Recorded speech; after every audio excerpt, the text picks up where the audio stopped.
Hello नमस्कार दोस्तों, स्वागत है एक बार फिर से आपका मेरे चैनल में टेक्निकल सपोर्ट विथ बीडी। दोस्तों, मेरा नाम भूपेंद्र है और आज मैं आपके लिए लेकर आया हूँ ये वीडियो मुख्यमंत्री आवासीय भू अधिकार योजना, जो मध्य प्रदेश में 1 नवंबर 2021 से चालू हुई है।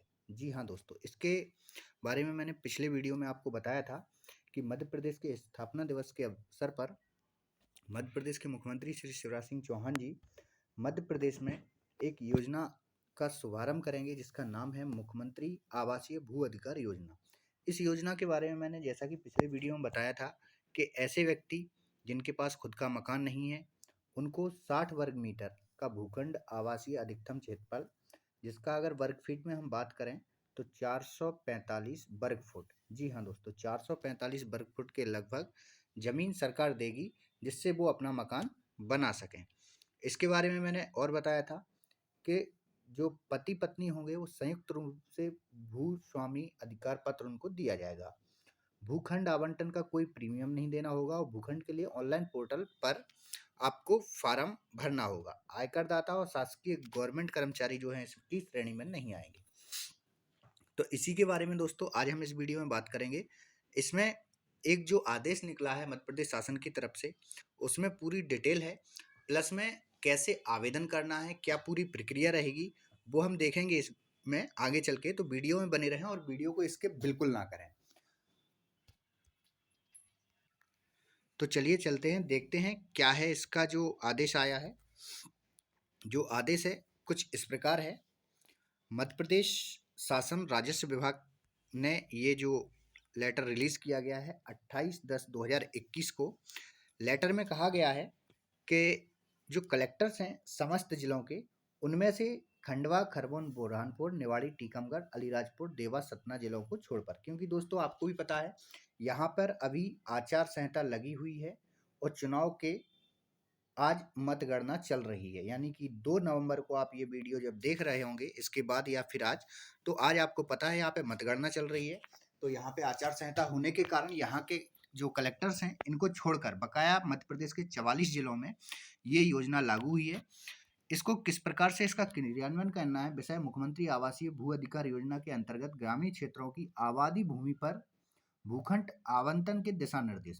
मध्य प्रदेश भू राजस्व अधिनियम 2020 के नियमावली के तहत इसमें आगे कहा है, आबादी में जो मकान दिया जाएगा, तो आबादी दोस्तों जो मकान आबादी में आपको दिया जाएगा उसके लिए आपको संबंधित तहसीलदार ग्राम आबादी में उपलब्ध रिक्त क्षेत्रों में ग्राम की दखल रहित भूमि में जिला कलेक्टर द्वारा रक्षित किया गया अतिरिक्त आबादी क्षेत्र आबादी की धारा 243 के अधीन अर्जित किया गया भू अधिकार राजस्व संहिता के अनुसार ऐसे कुल आबादी क्षेत्र गृह स्थलों के लिए उपलब्ध भूमि के अभिनय लेआउट तैयार कराएंगे, जिसके अंतर्गत भूखंड अधिकतम 60 वर्ग मीटर का वितरण किया जाएगा। परिवार की परिभाषा क्या रहेगी दोस्तों इसमें, तो इस परिपत्र के प्रयोजन के लिए परिवार से अभिप्रेरित पति पत्नी, उनके अविवाहित पुत्र और पुत्री, ऐसे परिवार जिसमें अविवाहित पुत्र और पुत्री हैं और पति पत्नी, इनको एक संयुक्त परिवार मान के इनको एक भूखंड दिया जाएगा। ऐसे परिवार जिनके पास आवेदन करने के लिए आवेदक पात्र नहीं होंगे, कौन कौन नहीं होंगे, आवेदक परिवार के पास स्वतंत्र रूप से रहने के लिए आवास है, यानी आपका उस ग्राम में पहले से मकान है और आप स्वतंत्र रूप से रह रहे हैं, तो आप इस योजना के लिए पात्र नहीं हैं। आवेदक के परिवार के पास 5 एकड़ से अधिक भूमि है, यानी कि 5 एकड़ से अधिक भूमि आपकी उस ग्राम में है, जिसके बारे में संबंधित पटवारी वेरीफाई करके देंगे कि आपके पास 5 एकड़ से ज़्यादा जमीन है या नहीं। यदि आप झूठ बोलते हैं आवेदन भरते टाइम, तो वहाँ के संबंधित पटवारी इसकी जांच करेंगे, तो वो बता देंगे कि आपके पास 5 एकड़ जमीन है या नहीं है, क्योंकि आप इसमें जो भी जानकारी फॉर्म में भरेंगे उसको वेरीफाई करने के लिए पटवारी और सचिव ऑन लोकेशन आपके यहाँ आएंगे और सारी चीज़ें वेरीफाई करेंगे। आवेदक के परिवार सार्वजनिक वितरण प्रणाली यानी पीडीएस की दुकान से राशन प्राप्त करने के लिए पात्रता पर्ची धारिता नहीं करता है, यानी कि आपके पास पीडीएस में पात्रता पर्ची अगर नहीं है तो भी आप इसके लिए पात्र नहीं है। आवेदक के परिवार का कोई भी सदस्य आयकरदाता है, यानी आपके यहाँ कोई परिवार में एक ऐसा व्यक्ति है जो इनकम टैक्स पेयर है या आयकरदाता है, उसकी सालाना की आय इतनी है कि उसे इनकम टैक्स पे करना होता है, तो वो व्यक्ति भी इस योजना के दायरे में नहीं आएंगे। आवेदक के परिवार का कोई सदस्य शासकीय सेवक है तो भी आपको इस योजना का लाभ नहीं मिलेगा। आवेदक का नाम उस ग्राम में जहां आवासीय भू खंड चाहता है दिनांक 1 जनवरी 2021 को प्रचलित मतदाता सूची में दर्ज नहीं है।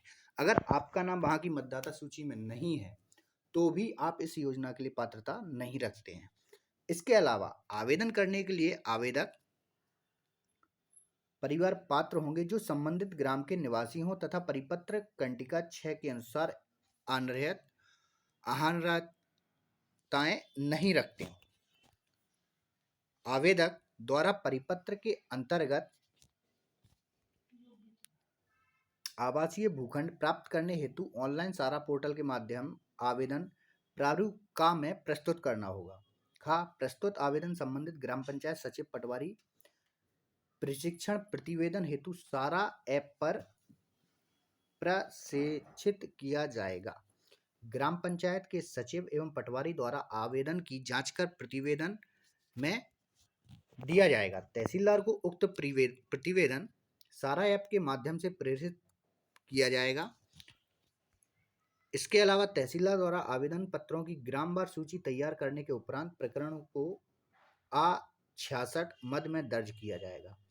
प्राप्त आवेदन पत्रों में सारा पोर्टल से प्राप्त प्रतिवेदन अनुसार प्रारंभिक परीक्षण में पात्र अपात्रों की सूची तैयार की जाएगी।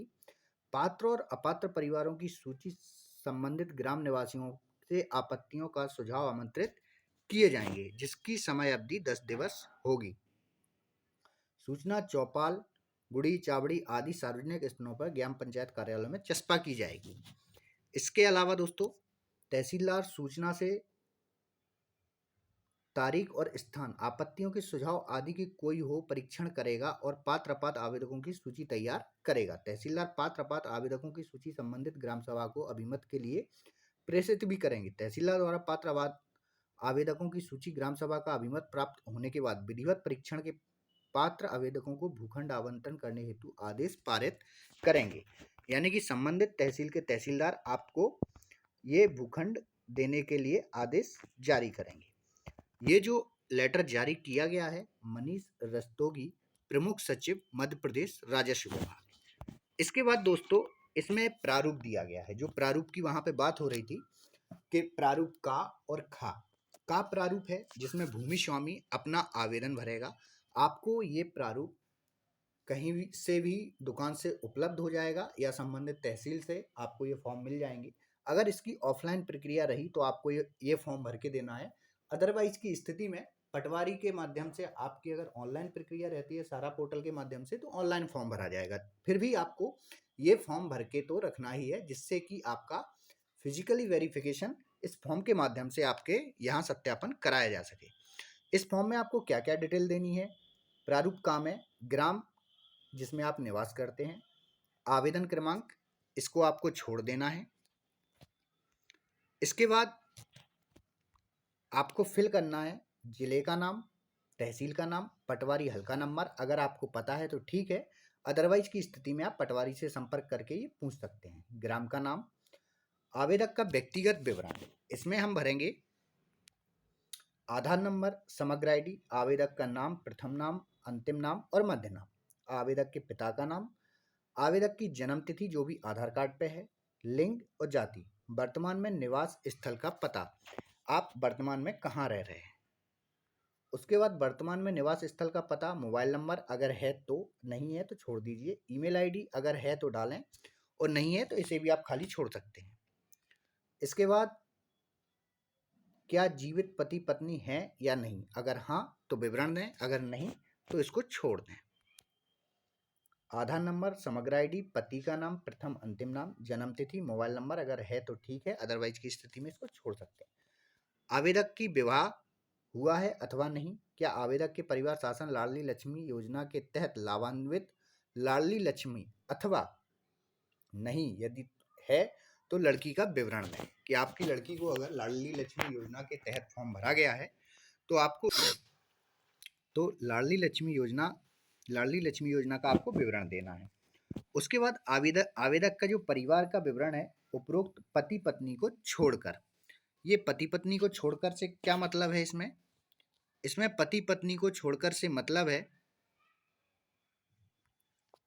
परिवार के सदस्यों के नाम, आवेदक से संबंध, समग्र आईडी और आधार कार्ड। आपके परिवार में जो भी सदस्य हैं उनकी सारी जानकारी आपको यहाँ पे फिल करना है। आवेदक के परिवार के पास स्वतंत्र रूप से रहने के लिए आवास है या नहीं। अगर आपके पास आवास नहीं है तभी ये फॉर्म आप भर रहे हैं, तो इसमें आपको हाँ टिक करना है। क्या आवेदक के परिवार के पास 5 एकड़ से अधिक जमीन है? अगर है तो आप हाँ करेंगे, अदरवाइज की स्थिति में नहीं करेंगे। आवेदक परिवार पीडीएस दुकान से राशन प्राप्त करने के लिए पर्ची धारित है? अगर हाँ तो आप हाँ पे टिक करेंगे, अगर नहीं तो नहीं पे। क्या आवेदक परिवार कोई सदस्य आयकर दाता है? नहीं। क्या आवेदक का परिवार कोई शासकीय सेवक में है? इसमें भी नहीं। क्या आवेदक का नाम मतदाता सूची में दर्ज है? तो इसमें भी आप कहेंगे हाँ। अन्य कोई विवरण है तो आप दे सकते हैं। इसके बाद आपके जो है शपथ पूर्वक कथन आएंगे, आवेदक के हस्ताक्षर और आवेदक का नाम। इस तरीके का एक फॉर्म आप भरने के बाद अपने पटवारी के पास जमा करेंगे।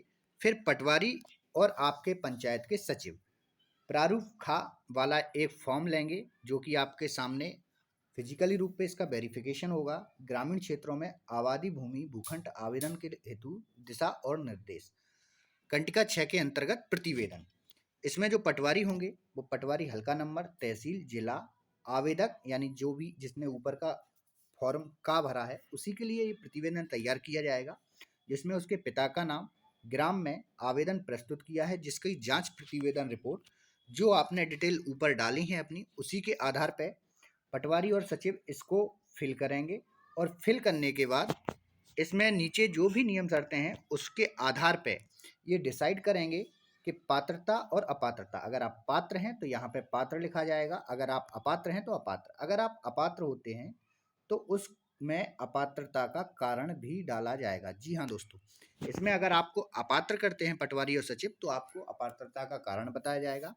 इसके बाद यहाँ पे पटवारी के हस्ताक्षर किए जाएंगे, उनका पदनाम, और यहाँ पे सचिव के 10 हस्ताक्षर होंगे और उनका भी नाम डाला गया।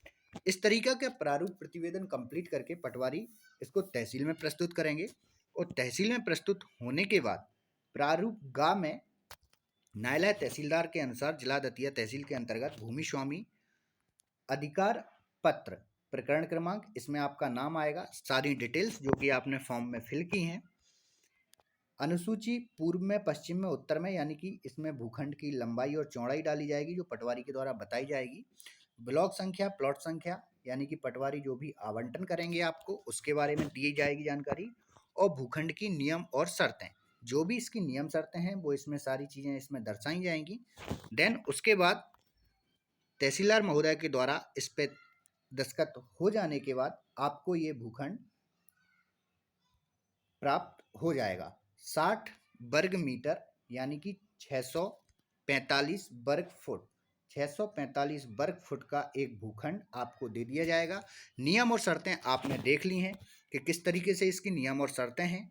अगर आप पात्रता श्रेणी में हैं तो बिल्कुल आप इसके लिए प्रक्रिया अपने तहसील में जाके संपर्क करें, इसका फॉर्म लें और फॉर्म फिल करें। इसके बाद दोस्तों इन जिलों में जैसे ही आचार संहिता हटती है तो खंडवा, खरगोन, बुरहानपुर, निवाड़ी, टीकमगढ़, अलीराजपुर, देवास, सतना, इन जिलों में भी ये प्रक्रिया चालू हो जाएगी।